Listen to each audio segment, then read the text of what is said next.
Hey, gente bonita, this is Free Kicks and Guitar Picks. There you go. I mean, yeah, like this is our, 27th podcast of the year. Yeah. I mean, counting that the years are, like 900 days or so. What's up, Omar? Not much, man. It's been a while. I kind of missed you. Likewise, Yeah, it's been, we've been busy. I think you've been busier than I have, but we've both been busy. I like to think you're a lot more busy than I am, but I just pretend to be more busy, I guess, Yeah. It's the end of 2012, and I see you here and there, mainly at VIP type of events, but at Guaracha Azteca, right? So, what's your update, Omar? I've been doing groundbreaking work. I'm just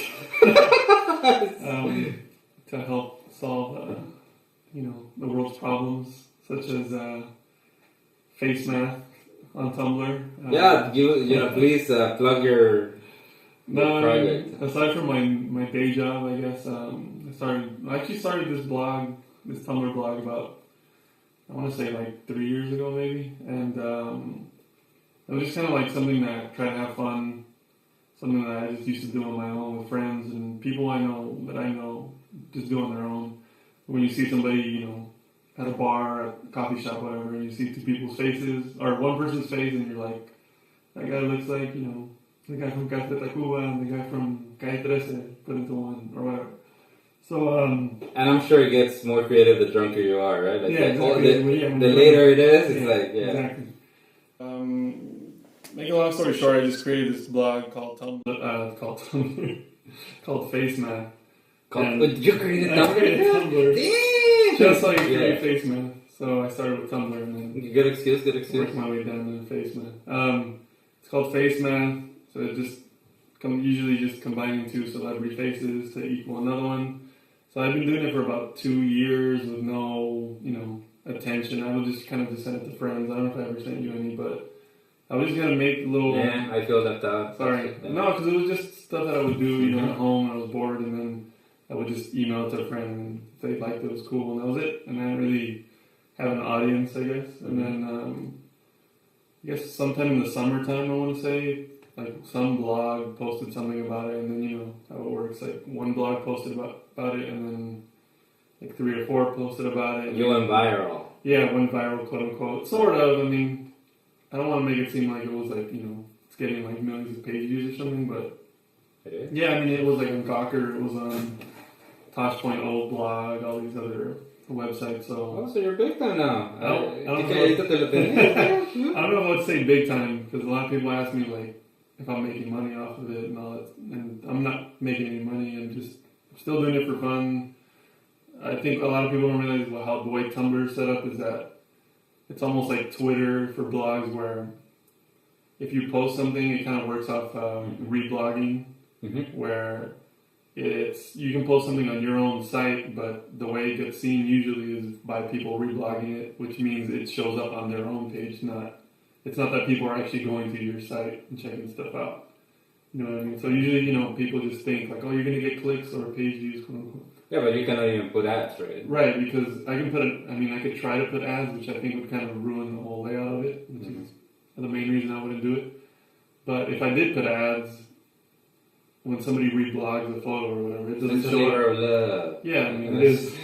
But yeah, it wouldn't show, like the ads wouldn't really work out because people are just ending up posting that stuff on their own page. Yeah. They would just take out the content and just repost. Yeah, exactly. Just reposting. As someone that has never gotten into Tumblr, I'm like, wow, that's Well, actually, and that's the thing. Like with Tumblr, I don't think I kind of use it in a more traditional way. I guess like the old blog. I guess where actually just you're creating something original. I'm not trying to say people on Tumblr are creating stuff that's original, but a lot of stuff on Tumblr is almost like a bulletin board for somebody, it's almost like like when we were in high school, the way bathroom walls kind of thing. Like when we were in high school, you put your stickers on your folder, or your band T-shirt. That was like the way you express yourself, and I think Tumblr now has like become like at least on the internet, like where people post things that they like and they feel like that represents who they are. It's like The thing for the kid. yeah, it's like these are the bands I'm into. This is like the fashion I'm into,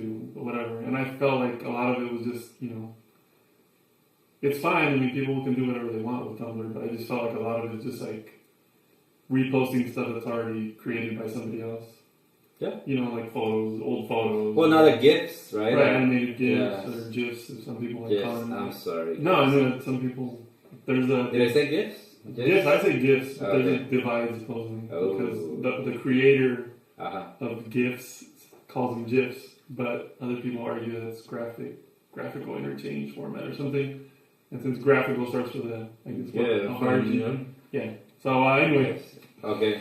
Yeah, so I ended up getting a lot of love, and I guess it's Paris doing well Hilton with- did a write up and No, I don't know if it was Paris Hilton, but those Gawker Gawker was was, on, Dodge. BuzzFeed did some stuff. So the coolest thing, and I'll kind of cut it short because I'm kind of going on it, but the coolest thing that I've noticed on Twitter is just seeing people tweet it, and it's like people from all over the world, which to me is like kind of blows my mind when I see somebody like from Korea post a link, or somebody in Croatia, or like places that you never thought. I mean, I know it's the World Wide Web, or whatever. That's And you never isn't think it? that it's really going to like go past like your neighborhood or your friends or whatever, and then to have some dude in like Serbia posting something, it's like cool, man. As long as it got out there and somebody had fun with it, then I hate this, sound like oh, it for the money, but yeah, man, it's just I need the sound effect of clap. Yeah. pat myself on the back. But. And I'm looking all impressed because really I hadn't talked to this cat in a while. So I'm like, wow. I mean, I knew I keep up with your, Facebook. Yeah. And The minute somebody sends $1 million check, I'm in for the. yeah. Milk it, It's not gonna happen. I really have kind of, like by my social networking platforms being Facebook, and I admit that if anybody's following me on Twitter or on Tumblr, sorry to disappoint because I haven't posted anything in years, And the thing is that I have not a lot of time, and I choose to waste my time in some other stuff. Yeah, but I do notice, like all these trends, and I've been seeing how you're getting some love. Right now, you're nominated for, something. So give us the 411 on that. It's not a big deal, but it's just some website. Actually, one of the websites that had featured the blog before, I guess they're doing like an end of the year, like best Tumblr blogs of the year. Were nominated, and I posted a link, and then my friends started voting on it. And I guess it's like in first place. I don't know if it'll stay there, but it's cool. It's nice to know your friends are supporting you. But when is the voting gonna close? I think it's like in January, like middle of January or something. So okay, we gotta make sure everybody votes. Like you're gonna see the website on the screen right here. I don't know how to do that, but actually I do know. You might know. Yeah. It's fine. So vote for Pedro. vote for Faceman. Faceman. Yeah. Yeah, but actually, that's what you were just saying. Like, I'm not really a big Twitter and Facebook person, but I was kind of forced to be. I mean, I'm still not, but at least with Twitter, I have to create a Twitter account for Facebook. All this stuff, I'm not really. I kind of think of myself as a private person, and it's like I'm not used to. Yeah. Having to promote stuff and communicate with all these people. So what's the randomest tweet, Tumblr, Facebook message that you got? I actually get like some people like just send me submissions, like they'll email me, and I don't think I've gotten anything weird. I mean, I just gotten like weird combinations, I guess, that people like. I don't think they're good, but people will be like, hey, like Messi looks like I don't know, Espinosa Paz and somebody else, and you're like, oh, if anybody knows Espinosa Paz is. But it's like combinations that you're like, I don't know, man, and it's kind of hard to like tell somebody like, well, I'm not gonna do it because it's bad, but that's the worst thing, I guess. I mean, nothing crazy.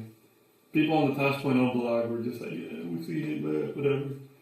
Oh yeah, it's like lame. Yeah, it's like Tosh.0. I mean. Oh, yeah. They see like internet stuff all day, so I'm sure it was like. From the people I got in trouble because of some great comment. We expect anything, edifying from them, right? Yeah. So. Well, you have been sorry to snatch the mic, but you've been doing more important things. Oh, Now, I don't want to call it more important. More important, you know? I don't feel like face mask is going to change the world, but maybe some of the things you do. Oh, shit. I'm sorry to put all the pressure on you. Nah, well, you know, I really don't. Well, this is gonna be, I think, my second year in the doctoral program, so I've been busy with that. I'm working, I don't know, I never know what the right term is, but it is more like work when you're doing kind of like a doctoral program. So it's my second year in history, and I'm working towards that at UC San Diego. And that's why LA is my base, and I'm here as often as I can, because San Diego's kind of whack. Well, I mean, it's kind of fun in its own way. Yeah. Its own way. So, and within that, I mean, like, I think that's kind of like has kept me quite busy. I've been doing some, it's a whole, kind of different thing from what I was doing before in lots of ways, and yeah, I'm still not saving the world, but and still, I think that two things that I should plug in is one, I got finally like a chapter I wrote like 2 years ago about Plaza Mexico. That strip mall and then That's strip mall as news reports now that Jenny Rivera is passing, like they were mentioning it as a strip mall. Strip mall. Yeah, because Plaza Mexico is like 3,000, like acres or something, something crazy. Actually, I don't even know. It's 3,000 acres. It's like it's pretty big, Substantial. It's substantial, and it doesn't really fit in a strip mall, but whatever. So I wrote that a couple years ago, and the way it works in academia, or as opposed to working, like it's the opposite of like. You think of something on the web and you write it, and it goes up. It goes up, and usual, not instant feedback all the time, but there can be. There can be, and then I read this quote the other day that it's really revolutionary now in the World Wide Web world that we live in to go back to something twice. Like you see it, you're like, yeah, I get my laugh, and then you're out, right? Yeah. Like you don't go back to web pages as much anymore, or at all these days. So, anyways, this article, if you want to see it, email me. My email is here on the screen, or this. I'll figure it out how to, I'll scribble it. I can send you a copy of it. So I was looking at Plaza Mexico and how Plaza Mexico is this, like the politics of space in Latino neighborhoods, like underprivileged Latino neighborhoods, and so that sounds all that sounds all serious and all, but basically I was looking at, like what has been my interest, like how we Latinos take up space, how we transform space, meaning our community. So that's kind of the trip I am, academically. And, when we're doing this type of training, you do two research papers. So the first one was about, the 1910 Mexican Centennial. I wrote that came out to be about 40 pages, and so it was long. I don't think I have read it myself, like the whole thing. And so and that's what I'm doing, and I think I forgot what else I'm doing. But it's been like that kind of publishing, and I do want to. Obviously, I need to continue on that.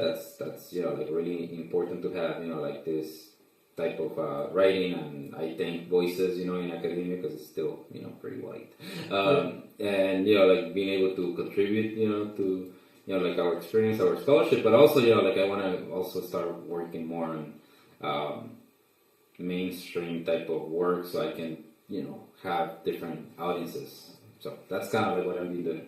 Yeah. Now, what I was going to tell you also is that since the time since we haven't done this podcast in like more than a year, I would say been a minute. It's like a year and a half, maybe 2. But it's almost like seeing your writing on Facebook or wherever it may be.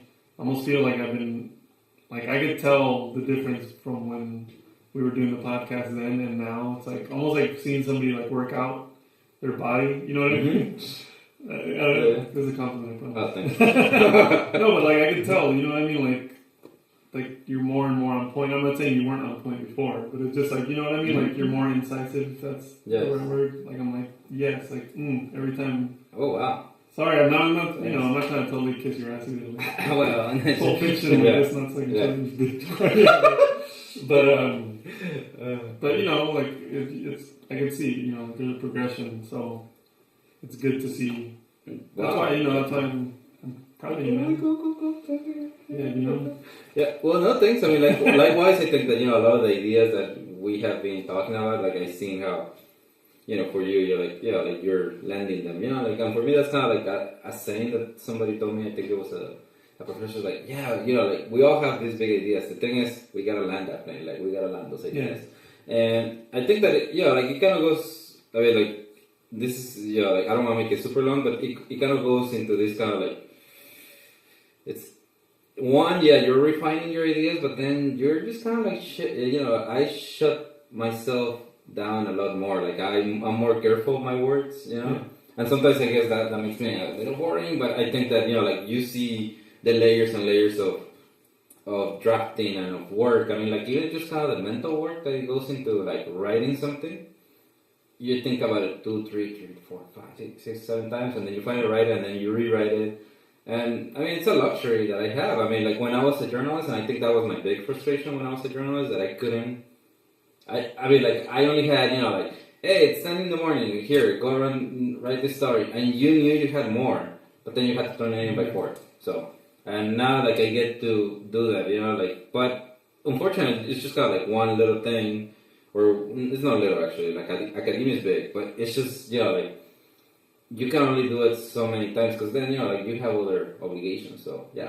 So thanks for the props. I mean, yeah, but it does, you know, like, sometimes it's just so much analysis that sometimes, you know, like, we say that it might be paralysis by analysis. Right. So if you don't see me that much on Facebook, or, you know, I don't write as much, well, it's just because I gotta keep afloat without, you know, like, tons of reading, like, you know, this.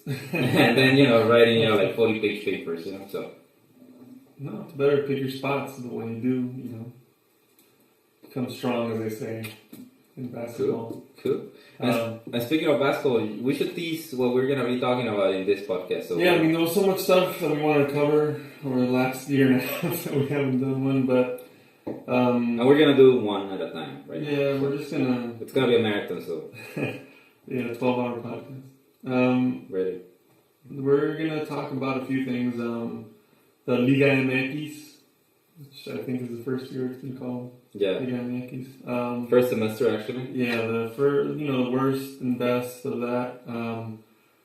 But some of the Mexican players are gonna go abroad, which of them are going to go abroad and which aren't going to go abroad, or at least we think aren't going to go abroad. Some music, I don't know if you want to get into. Yeah, I have been listening to a whole 2 new albums. So I'll be talking about whole 2 new albums. So, and then a couple of really, really bad ideas that have turned into albums. Because I mean, yeah, when we think about albums, no, we'll talk about that later. And then we're actually going to go do like a local section in terms of sports. Yeah, we haven't really talked about any sports, but we're going to just go through the Lakers' woes, I guess, over the last few months. Okay. The LA Galaxy recently won a championship. Departure of David Beckham, Chivas USA, and some of the new players they're trying to bring over. And then I guess some video game talk since FIFA 13 came out and Pro Evolution Soccer came out and improved this game a little bit. I don't know if it's gonna challenge FIFA for the top spot, but we'll get into that I guess next time. Cool. So we're gonna do a break. Our sponsors. This is where we put in all the. We make our money. Yeah, that's it. Okay, so stay tuned, and we'll be right back.